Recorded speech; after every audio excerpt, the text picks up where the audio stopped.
بسم الله الرحمن الرحيم. والنازعات غرقا والناشطات نشطا والسابحات سبحا فالسابقات سبقا فالمدبرات أمرا يوم ترجف الراجفة تتبعها الرادفة قلوب يومئذ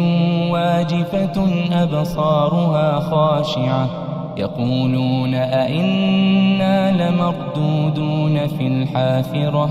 أئذا كنا عظاما نخرة قالوا تلك إذا كرة خاسرة فإنما هي زجرة واحدة فإذا هم بالساهرة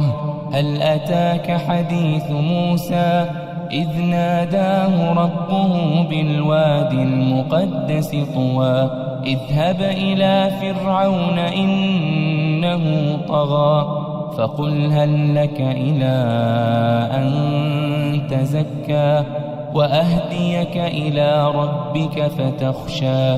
فأراه الآية الكبرى فكذب وعصى ثم أدبر يسعى فحشر فنادى فقال أنا ربكم الأعلى فأخذه الله نكال الآخرة والأولى إن في ذلك لعبرة لمن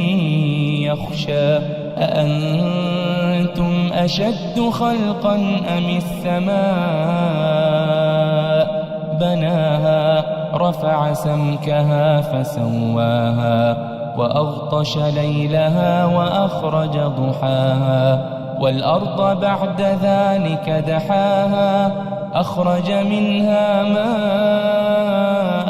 ومرعاها والجبال أرساها متاعا لكم ولأنعامكم فإذا جاءت الطامة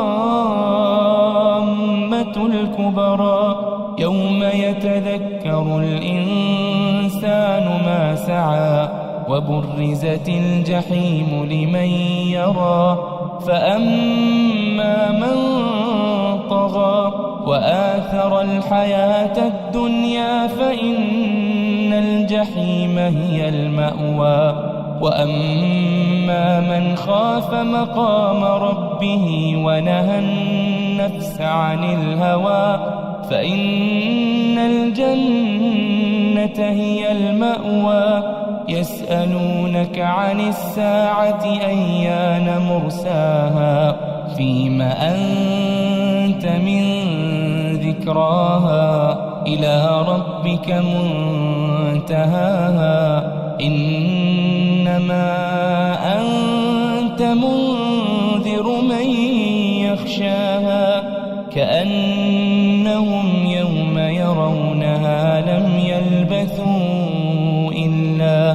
إلا عشية أو ضحاها.